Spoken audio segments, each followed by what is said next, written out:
นับบังดูตุมีจักกระสอบเช็คของนับเบิ้งเอานับเป็นแถวเลย1 2 3 4 5 6เป็นชิปฮะชิปเรื่องนี้หมดเลยโอ้โหนับไหมเลย1 2 3 4 5 6 7 8 9 10เอา11 12 13 14 15 15บ่15ตัวเทิงนี่15ต่อไปบัดนี้15นี่15แล้วนับต่อบัดนี้นับตัวนี้บัดนี้ตัวใดนี่นี่15นะ11 15เป็น11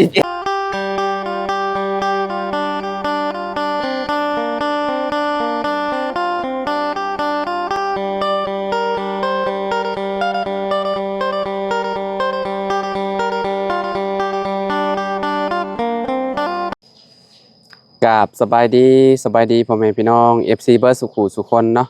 บ่ว่าสิอยู่ในและก็ต่างประเทศพี่น้องกันยินดีต้อนรับเข้าสู่ช่องบ่าวลาวสตูดิโอคือเก่าคือเดิมพี่น้องเนาะเอาต่อจากเมื่อวานนี้พี่น้องเนาะเมื่อวานนี้มันค่ำเพิ่นก็เลยหยุดไปผู้ที่ว่าเพิ่นส่งส่งปูนเนาะพี่น้องแล้วก็ต้นเสาพี่น้องเอ้ยเนาะมื้อนี้เพิ่นก็มาส่งแล้วพี่น้องเห็นแห่แล้วเนาะกับบ่ฮู้ว่ามาครบแล้วบ่หรือว่าแนวใดเนาะพี่น้องเนาะเอาโอเคพี่น้องไปเบิ่งไปชมกันโดยพี่น้องเอ้ยเนาะเฮนี่มาแล้วเนาะโอ้เฮนี่บ่หลายพี่น้องเอ้ยเนาะแพงแฮงเลยเฮนี่บ่หลายปานใดพี่น้องเนาะโอ้มาแล้วพี่น้องเสาพี่น้องเนาะโอ้โดยพี่น้องเนาะ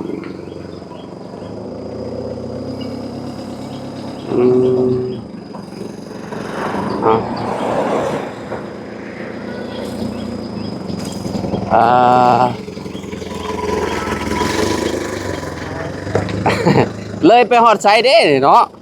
ถอยพูเลยไอ้โอ้ตักลังพูถอยไป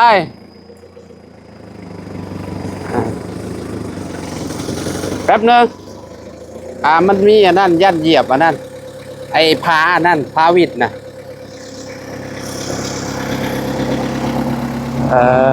พี่น้องเนาะนี่ประตูสมมติว่าถอยลงนี่ได้อยู่ได้เนาะได้ป่ะได้อยู่ต้องเอานี่ยับออกก่อนจะบ้าได้ตู้เนาะพี่น้องเอ๋ยเนาะโอ้หน้า12พี่น้องเอ๋ยเนาะเสา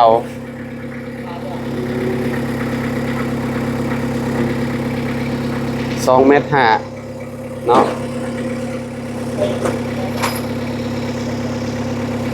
ปูนก็เอาไปไว้อยู่กล้องตารางเอาเลยเนาะ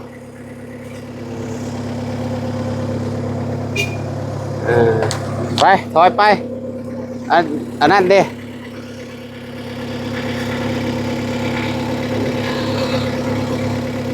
เจ้ากิ้งไว้บ่เอาลงไปพูดเลยก็ได้บ่าวผู้เอาลงไปผู้หมู่มันผู้โดยไปเลยโอ้ค่อยๆเด้อโอ้ธรรมดาเลยนี่เท่แฟตเต้นเลยจ้ะวะไปพี่น้องเนาะนี่พอตู้หามมาตอนได้นี่พี่น้องเนาะมาแล้วไว้ว่าลีเหรอนี่พี่เอามาไว้พี่เบิ้ลเลย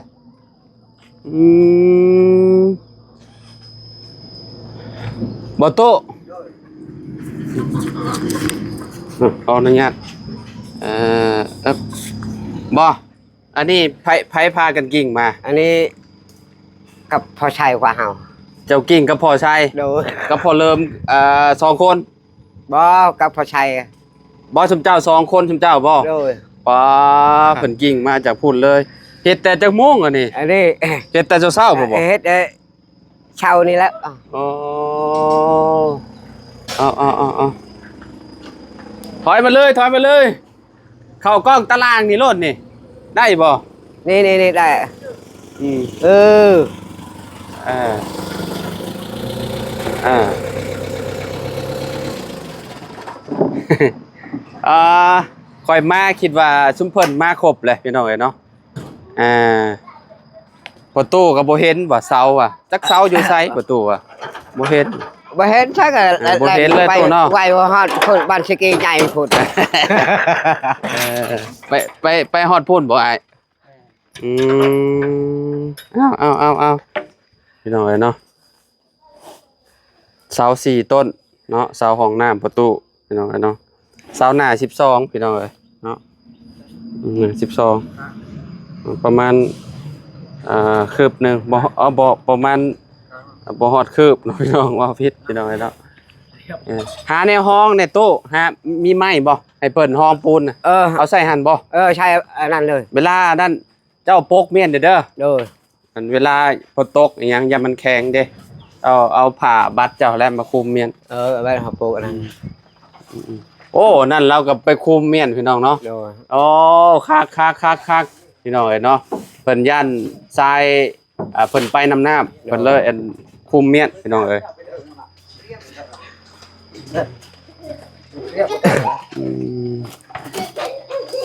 ดีนะมาช่วงฝนบ่ตกแม่นยามเช้านี่โอ้ฝนแย่ๆพี่น้องตื่นมาเห็นฝนตกเนาะเสานี่เอาลงไว้กี่แหละเอาตู้เนาะ โดยอันนี้เอาปักวันนี้เลย หรือว่าเอามาไว้นี่ก่อนก็ได้ โดย เอามาไว้นี่ก่อนให้เพิ่นเอามาไว้พี่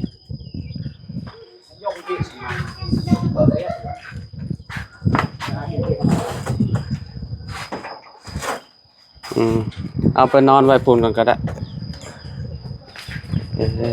อันนี้เป็นบ้านพี่น้องเนาะ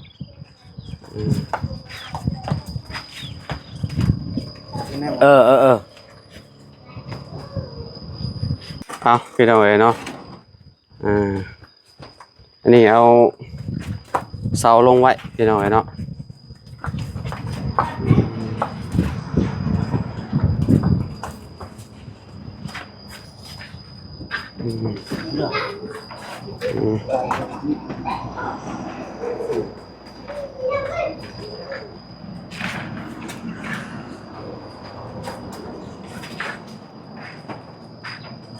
เหลืออีกต้นหนึ่ง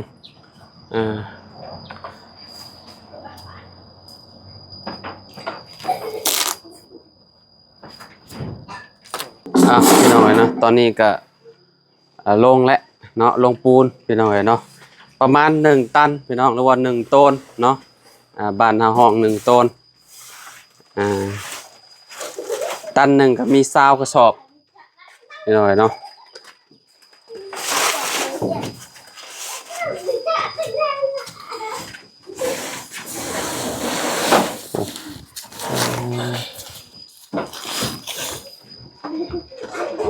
ประตูกับเมียนอยู่บ่ได้จังเมียนโต๊ะให้เพิ่นอันเอาลงเบิดก่อน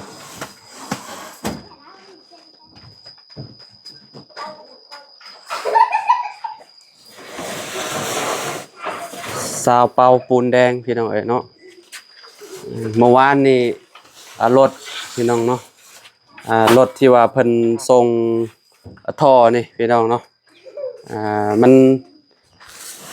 ลงบ่ได้พี่น้องเพราะมันติดต้นมะขามอยู่หั่นเนาะต้นมะขามมันก็สิยากแน่ก็เลยเอาลงอยู่เฮือนน้องลาน้อยเพิ่นเลยเมื่อวานนี่พี่น้องเนาะบัดมาตอนเช้าเพราะว่าเพิ่นกิ่งมาเลยประตูเริ่มกับใช่กับประตูอาเลียโมนักประตูชุมเจ้าเห็นอะไรกิ่งมาแบบกิ่งเอาเนาะหาปล่อยอ๋อคอยกิ่งมาแสดงว่ากับมาตรฐานอยู่เพิ่นเฮ็ดพี่น้อยเนาะคือว่าโอเคอยู่เนาะยังขาดบล็อกบัดนี้เพิ่นกำลังตีอยู่ขาดบล็อกเนาะพี่น้องเนาะ อันนี้ก็บ่ฮู้ว่าสิพอบ่น้องพี่น้องเอาคืนไปเลยเด้ออ้ายเอาอันนี้คืนไปเพราะว่าเพิ่นเอามาวง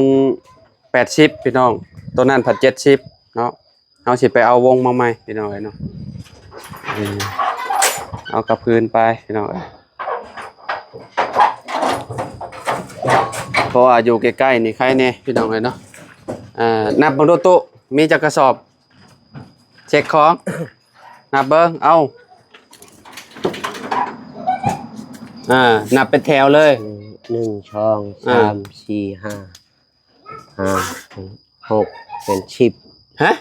10อันนี้หมดเลยโอ้โหนับไหมนี่1 2 3 4 5 6 7 7 8 9 10เอา11 12 13 14 15 15บ่15ตัวเทิงนี่15ต่อไปบัดนี้15นี่15แล้วนับต่อบัดนี้นับตัวนี้บัดนี้ตัวใดนี่นี่15นะ11 15ไป11 16เราอ่ะ16เอาลงมา16 13 17 18 19 19แล้วมันยังบัดนี้19 20เอ้ยเช้าพอดี20กระสอบพี่น้องเนาะ1ตันพี่น้องเนาะ1ตันเอาประมาณนี้เนาะไปบัดนี้เพิ่นก็ส่งเรียบร้อยพี่น้องเนาะเพิ่นก็พากันกลับแล้วเนาะเอามาวัดเบิ่งอันนี้ก่อนพี่น้องเนาะวัดเบิ่งต้นเสาประตูเพิ่นก่อนตู้ดึงดูดึงไปพุ่นดึงไปพุ่นเอา2.5 เมตรพี่น้องเนาะ2.5เมตรโอ้พอดีเลยเนาะ2.5 เมตร2.50 เมตรพี่น้องเลยเนาะเห็ดพอดีงามเลยพี่น้องเนาะยังเหลือแต่บล็อกพี่น้องบ้านนี้เนาะบ้านส่วนยังเหลือแต่บล็อกเนาะที่ว่ายังบ่ได้มานำลาวเนาะมือสร้างมาพอแล้วเพิ่นจังสิลงมือเอาลงพี่น้องเนาะดินมันก็เริ่มเลยพี่น้องมันเริ่มสิเจือดแล้วได้ฮะอันนี้ก็โอ้ยอาชัยนี่ก็ขดหน่อยเดียวเลยแม่นมีแต่ถ้าเอาลงคู่กันแล้วก็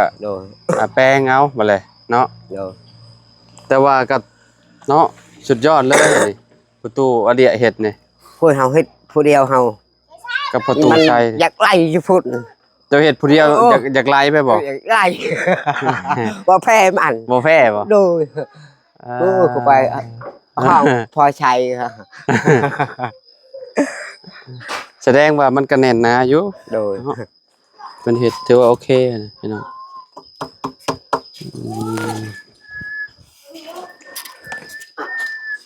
นี่คือบ้านน่ะตาปุ๊น่ะมิดน้อยนึงบ่เป็นหยังพี่น้องเนาะก็ยังไข่ได้ออกมากิ่งมายังรอดเนาะประหยัดมันถือบางหินระยะมันโป๊ะรถพี่น้องเนาะบางทียุบลงได้มันถือบางทีหินนะคือตอนจุ่มข่อยกิ่งอยู่ในเฮือนน่ะเอาลงห้องน้ำเอาลงห้องน้ำแล้วมันถือบางหินแตกยุบลงรถตู้เอ้ยเรียบร้อยเลยนี่เฮาดึงมาอีกพุ่นนึงนี่ใช่จากนี่เฮาอะไรจับแบบนี้นี่บ่โอ้ห้องบ่ใช่แรกเจ้าเฮ็ดผู้เดียวเจ้าดูบ่ห้องบ่ใช่มาแต่เฮือนเนี่ยแข็งเกินเฮ็ดผู้เดียวแบกเจ้าชอยเฮาหน่อยเดียวนี่เอาเจ้าหาพอใช้ซอยโดยพ่อใหญ่เริ่มซอยลาวเห็นเนาะพี่น้องเนาะดีใจนำพ่อตู้เพิ่นพี่น้องเนาะดีใจอันนี้กับเป็นงบจากเอื้อยใจดีอยู่บางนอกบางหน้าพุ่นแล้วพ่อตู้โดยขอบใจดีๆนี่ใจแล้วโดยคนมื้อนี้อันนี้แต่วานนี่เฮาได้ อืม หาเจ็บยาไข้อดได้มีแห้งเอาตลอดปลอดภัยนะฮะเงินหาคำมันรวยกว่านั้นอีก ให้ร่ำให้รวยกว่าเก่าเนาะ รับหารวยกว่าเก่า ผู้ใหญ่ใจดีพี่น้องเอ้ยเนาะทางเอื้อยแล้วก็แม่พี่น้องเอ้ยเนาะเพิ่นเฮ็ดห้องน้ำให้ประตู โดย อันเดียพี่น้องรู้ว่าประตู7 ปีสายยาเนาะพี่น้องเนาะเพิ่นก็ได้เฮือนได้ซ่านอยู่พี่น้องเอ้ยเนาะเฮือนหลังงามๆแล้วก็ห้องน้ำบาดนี่จักสิใช้เป็นหรือบ่บุห้องน้ำก็ได้ประตูก็ได้ โดย คิดว่าสิเป็นอยู่บ่ตุใส่ห้องน้ำนี่ เป็นแล้ว คิดว่าใส่สิเป็นอยู่บ่ โดย เป็นอยู่เนาะ เป็นขอบใจ อ๋อคือแบบครัวเจ้าย้ายมาพี่แล้วเนาะ โดย อืมกระต๊อบกระม่างมาแล้ว อันนี้ได้เขา บ่ ใช้พื้นนี่นะ กระต๊อบม่างมาแล้วบ่ โดย เอ้าเจ้าม่างมาเจ้าเขาบ่ได้เจ้าสิตั้งฉบาดเลย นี่ ฮะบ่ผมบ่ได้เจ้าสิตั้งกัน อัน เพื่อน นี้ ครัว ว่าให้ เจ้า ตั้งต่อลงน้ำนี่เลย บ่เจ้าสิไปตั้งใกล้ๆห้องน้ำบัดห้องน้ำแล้ว โดย เจ้าสิตั้งมุมนั่นบ่ โดย อ๋อคือเรื่องของเรื่องเราสิตั้งใกล้ๆห้องน้ำเราว่าพี่น้องเฮือนครัวเราเนาะหม้องนี้เนาะจะสิตั้งหม้องนี้ เนี่ยตั้งบอลนี้เลย อืม ตั้งแบบนี้นะไอ้ชัย อ๋อสิใส่หม้องนี้ โดย แล้วก็เอาลงมาแบบนี้ ไปลงมาแบบนี้ อันนี้ก็นำมา อันนี้ห้องน้ำ ห้องน้ำไปเยี่ยว อืม นี่เฮ็ดบอลนี้เลยนะ อืม เฮ็ดบอลนี้ ใกล้ๆกันเนาะ โดยบอลนี้เลย เออ เฮ็ดแบบนี้ อ๋อเฮ็ดอ๋อแม่นและกระถึกและเอาลงแบบนั้น โดย อืม นั่น ได้เรื่องซะพี่น้องเนาะโอเคพี่น้องเนาะ บอลนี้ก็เพิ่นมาก็จอดรถก็ได้อยู่นี่ อืม จอดรถอยู่นี่ก็ได้ จอดรถจอดล่าง โดยนะ จอดอยู่นี่ก็ได้ โดยได้ เนาะพี่น้องโอ้เราก็คักได้ไดพี่น้องความคิดเราเนาะบ่เฮ็ดหม้องนี้เราว่าสิมาเฮ็ดอยู่นี่เราว่าบ่อนดังพื้นดังไฟเนาะ โดย เรือนครัวติดกับห้องน้ำ โดย เนาะ นั่น ได้การตุ โดยอันนี้ มื้อนี้ เพิ่นมาก็จอดรถอยู่นี่ก็ได้ มื้อนี้เมียไปใส่ ไปเชียร์ยา เจ้ายามัน โดย อ๋อ เชียร์ยามันเฮาทา ทาหิน ทาหินนี่ก่อน กระปูน ก็โดย อืม แล้วนี่เฮาไปทิพย์เมียแล้ว แล้วไปนำเมียบ่ โดย โอ้ยังขาดแต่บล็อกพี่น้องบัดนี้เนาะ โดย บล็อกแล้วก็กับมาส่องลมมัน โดย พี่น้องเนาะส่องลมเราก็สั่งมาให้เรียบร้อยแล้วเนาะแล้วก็หัวส้วมบัดนี้หัวส้วมแล้วก็กับท่อพี่น้องเนาะ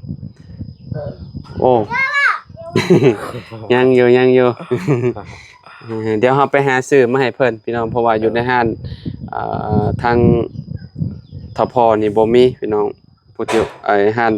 คนที่ว่าเฮาสั่งน้ำลาวนี่แหละบ่มีหัวส้วมแล้วก็บ่มีท่อพี่น้องเลยเนาะบ่เป็นหยังซื้อบ่อื่นก็ได้นะตู้เนาะสิเอาแบบใดอันโถส้วมแบบนั่งย่อเอาบ่ เป็นนางยันยอนี่แหล้ว เอานั่งย่อบ่ โดย เอาแบบคือของพอใช้บ่ โดย เอาแบบนั้นเนาะ โดยเอาแบบนั้นเลย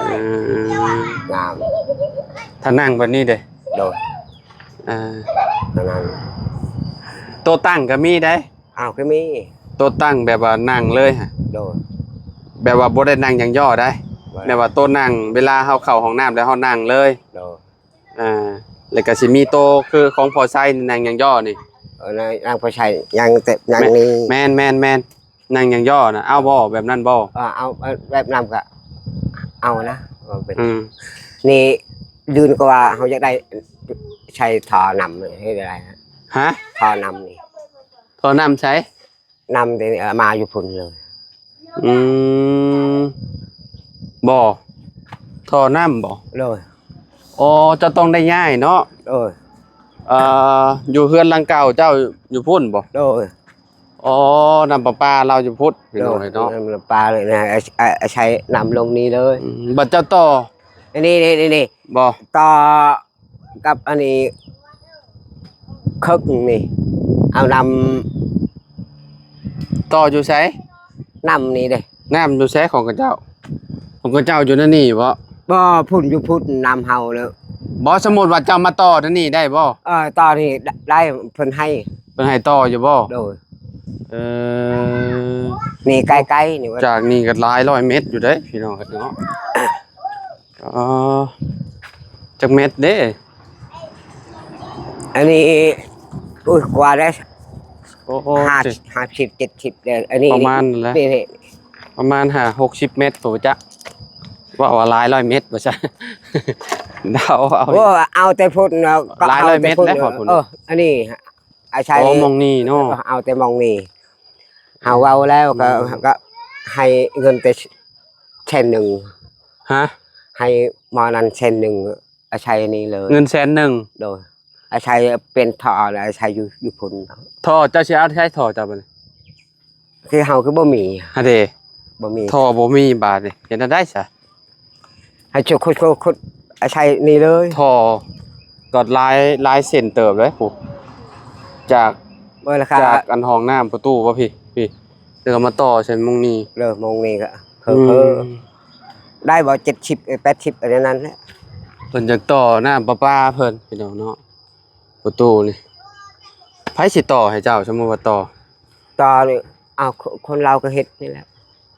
บ่ไผเฮ็ดให้เจ้า คนลาว เจ้าของเขาบ่หรือนั่นใด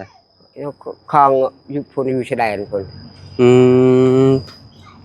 เอ้าพี่น้องเอ้ยเนาะต่อน้ำประปาว่าซะมันก็ต้องได้ย้ายตัวนั้นมาอีกผู้อันกองเตอร์ตัวนั้นน่ะมาใส่ของเจ้าเนาะ โดย ต่อตัดตรงเตอร์เพิ่นมาใส่อีกเด้พี่น้องเนาะเพราะว่าเพิ่นเก็บตามมิเตอร์เด้น้ำเนาะค่ะท่านว่าต่อนี่ก็ต้องสิได้ติดตั้งตัวเก่า